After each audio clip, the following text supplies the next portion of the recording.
year was 2027. Advances in biotechnology were helping people improve their physical and mental abilities to an amazing degree. Provided, of course, they had enough money. A new breed of people was emerging, half human, half machine. And in Detroit, at least, not everyone was happy to see it. I'd just landed a job as head of security at Sarif Industries, a cutting-edge biotech firm. David Sarif himself handpicked me for the job, said he needed me to keep his people safe. My ex, Megan Reed, was one of them. Brilliant neuroscientist, Megan had found a way to make augmentation safe and affordable for everyone. All she had to do was present her research to Congress. But the night before her big meeting, my security measures failed. A team of Black Op mercenaries stormed into Sarif headquarters, massacring everyone in sight. 3 of the mercs were heavily augmented walking tanks. Their mission? Take out Megan and her team. I tried to stop them, but their leader tossed me through a plate glass wall. Last thing I heard as his bullets slammed into my brain was Megan's dying scream. I should have died with her. Only I didn't. High-end military-grade enhancements saved my life. The best augmentation Sarif's money could buy. It took me half a year to get a feel for her. Should have taken longer. But 6 months into my recovery, Sarif Industries was attacked again. This time, by a radical group of pro-human purists. Violent, militant, and fanatically opposed to human augmentation. They claimed to be members of Humanity Front, a non-profit organization that wanted the UN to limit biotechnology research. The thugs broke into Sarif's factory and found machinists working overtime on a top-secret military augment called the Typhoon. Sarif sent me to retrieve it, and when I did, I found one of the so-called purists next to it, wired with cerebral implants, trying to download its classified specs. Obviously, something more was going on. The Aug killed himself before I could question him. Sarif ordered me to dig deeper, so with the help of Frank Pritchard, Sarif's head of cybersecurity, I did. Turns out a second hacker had been controlling the Aug's actions from somewhere off-site. Pritchard and I tracked his signal to a secret FEMA internment camp in Detroit. The Black Op mercenaries were there. The same mercs who'd left me for dead 6 months before. Figured they'd try again when they saw me. Wasn't so easy for them this time.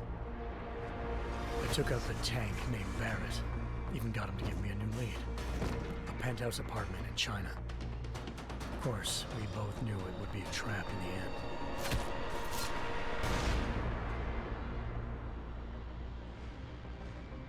Hengsha Island, China.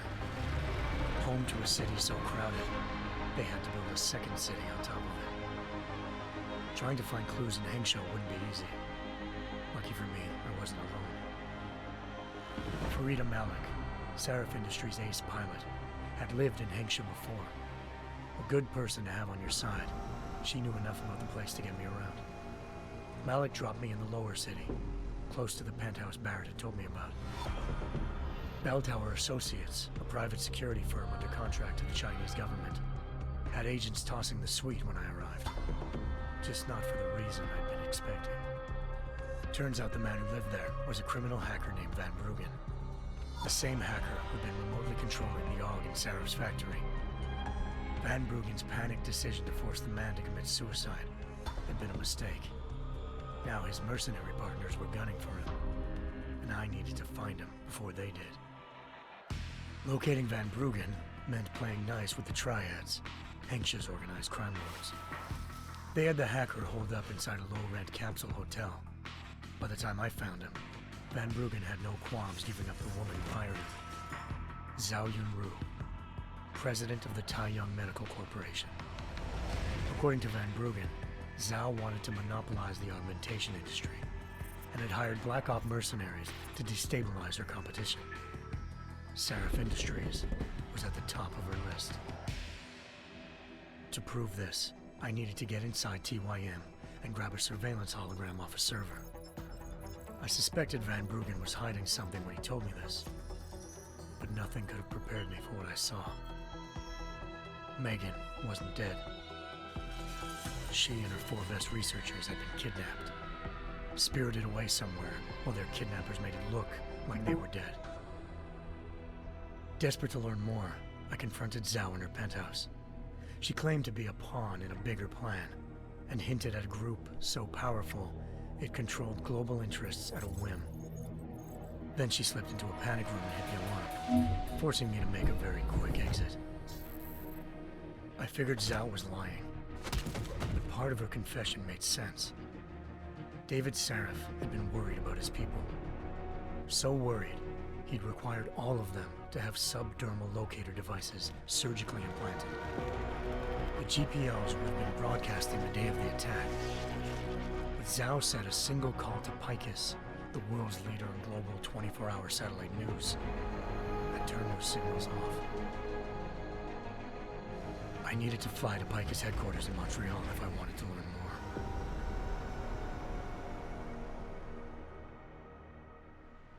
more. Eliza Cassan, Picus Communications' First Lady of News. Malik thought I was reaching when I told her Eliza was involved in this. The world's most famous news anchor, working with a mercenary hit squad. But when I confronted Cassan in her office, she freely admitted to jamming Detroit's satellites the night Megan's team had been taken. Said she's just been following her commands. I suspected she wanted to say more. But Black Op mercenaries showed up looking to shut us both down. And just like that, the Eliza I'd been talking to disappeared. The Mercs were led by an augmented killer I'd crossed paths with twice before, Fedorova, a woman who'd made silence her best friend. She waited for me to track Eliza's transmission to a secret server room underneath the Picus complex, then jumped me from behind. A deadly fight ensued. I made sure she never moved silently again. With Fedorova down and no one left to keep Eliza quiet, she reappeared. Turns out Picus's First Lady of News wasn't a lady at all. She was a sophisticated AI program, engineered to monitor data streams and control what people believed. Eliza told me the Mercs had brought in a Humanity Front doctor named Isaiah Sandoval to remove the scientist's implanted tracking devices while Detroit's satellites were down. She also told me to speak to David Sarif if I wanted to learn more. By the time Malik and I got back to Detroit, tensions between normal and augmented citizens had reached a flashpoint. Riots were breaking out in several cities, and the UN was being urged to intervene. Sarif was trying hard to convince Hugh Darrow, the inventor turned philanthropist who'd once been a leading proponent of enhancement technologies, to help stop a possible regulatory vote. Sarif had a lot riding on Darrow. Megan's discovery would have given millions of people the chance to evolve beyond their normal human abilities, and at the same time catapulted Sarif Industries to the top of the Fortune 500. According to Sarif, Megan's kidnappers knew this, and didn't want people evolving unless they controlled how it was done. He called his enemies Illuminati, and urged me to keep searching. Determined to do so, I tracked down Sandoval via America's most outspoken augmentation opponent, Bill Taggart, Sandoval's boss and founder of Humanity Front. Sandoval admitted to operating on Megan's team when I confronted him, but said he hadn't removed their GPLs. He'd merely switched them to a different frequency. Pritchard was able to trace one of the signals to China. Malik and I immediately took off in pursuit. Unfortunately, the Illuminati were one step ahead.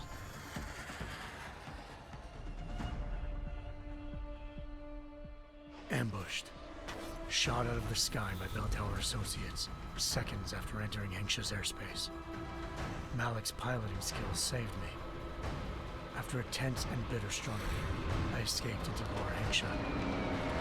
The tracking signal I was following led straight to the Triads, or more specifically, to the augmented arm of Tong Si-hung, leader of a gang of augmentation harvesters.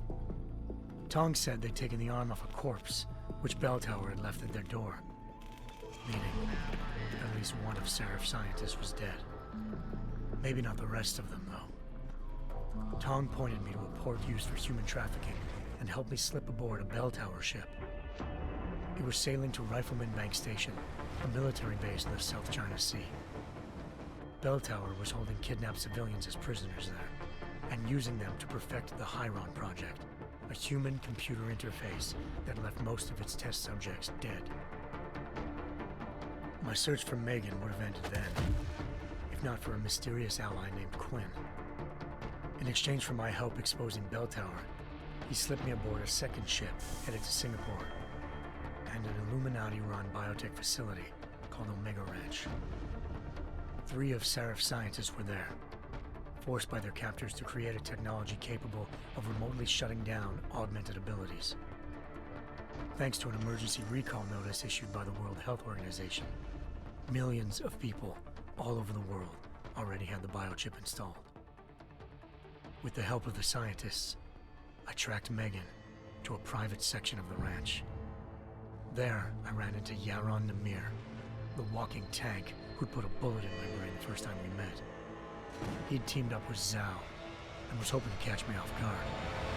Their little ambush didn't work. I found Megan in a suite belonging to Hugh Darrow, the billionaire philanthropist who'd Sarif had called on for help. Darrow had convinced her to go along with the biochip plan by promising to sabotage the tech. As she was explaining this, Darrow appeared in a global broadcast, telling the world that augmentations would be the death of mankind. Then he activated the biochips to prove his point. All over the world, augmented people flew into a killing frenzy. Darrow had betrayed everyone, and it was up to me to set things right. To do it, I had to reach Panchaea, a massive installation in the Arctic Ocean. As I raced through corridors built by an all-augmented workforce, I saw death and destruction firsthand. By the time I shut down Darrow's broadcast, I knew the damage he'd done. Still, humanity's future remained unclear. How would the world react to this sabotage? Would people ever regain their faith in augmentations again? What would be the Illuminati's next move? Only time will give us the answers.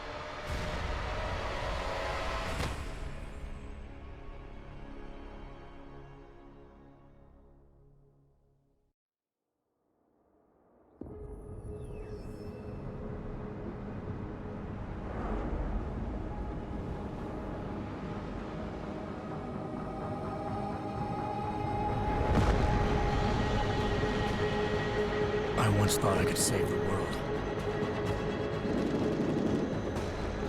Now look at it.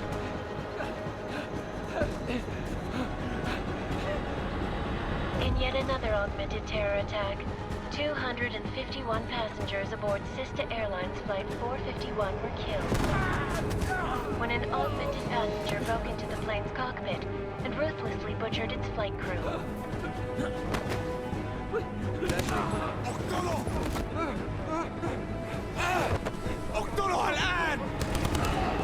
Details recovered from the black box recorder suggest that the man may have been suffering flashbacks to the AUG incident. That horrible day 2 years ago when augmented people all over the world flew into a psychotic killing spree, causing the greatest loss of life in recent history. Sometimes, you just have to let go. And embrace what you've become. Not gonna go all wonky on us now, Hansa, are you? Well, if I do, McCready, I guarantee you'll never see it coming. Agent Jensen! Am I gonna have a problem with you? No, sir. No reason to assume you would. Good. Because you are the only augmented operative on this team, and I intend to make good use of you. Listen up, all of you. We got a sandstorm barreling down our ass and we can't afford to make mistakes. We're going after this man, an arms dealer named Shepard. He's ex-Bell Tower, one of the Special Forces commanders who disappeared during the incident. And he's come out of hiding? That cannot be good. It's not. He's selling weapons and military-grade augments to terrorists.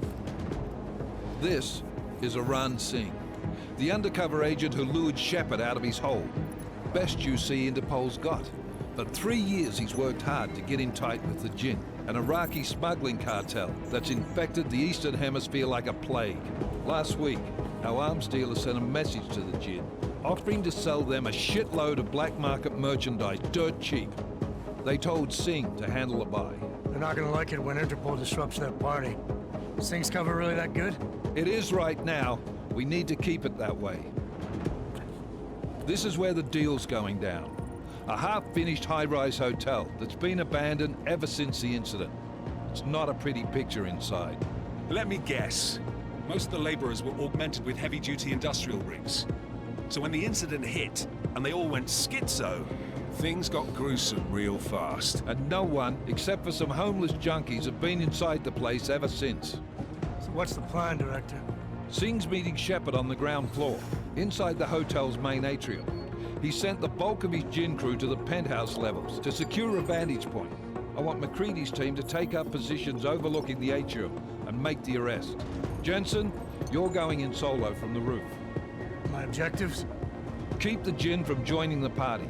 As far as we can tell, only one route connects the atrium to the penthouse level, a halfway decent elevator shaft. Here. I want you to block access to it. Fine.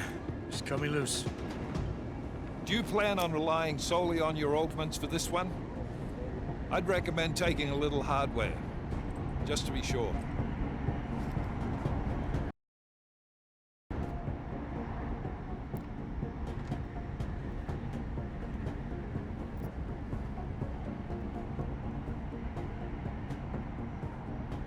I'm not leaving my 6 exposed. Give me something lethal.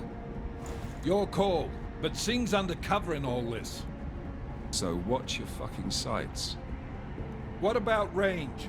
There's lots of wide spaces and high ceilings in there, but a number of tight and constrained rooms too. So it's a crapshoot, really.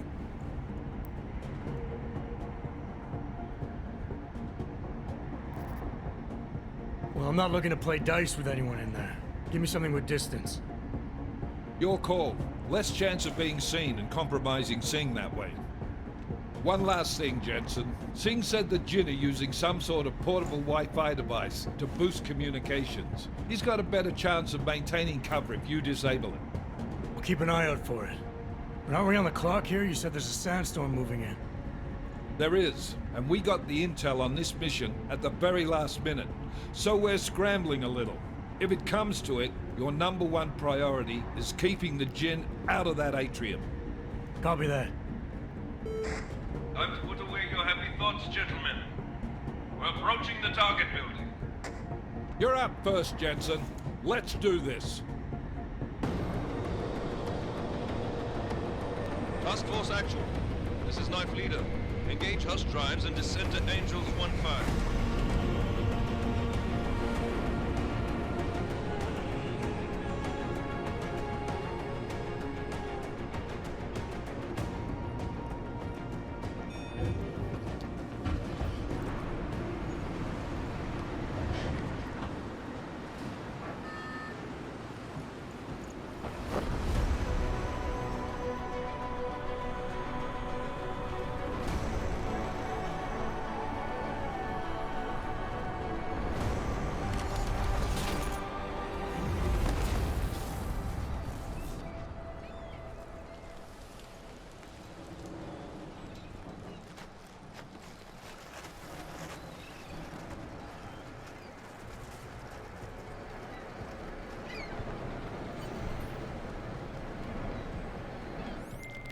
Team leader, this is Jensen. I'm on the roof. Solid copy. Move into the building. The access route you need to block is at the far end of the penthouses. And keep in mind, the direct route might not be the easiest one. Roger that. McCready will advise once his team is on the ground. Miller out.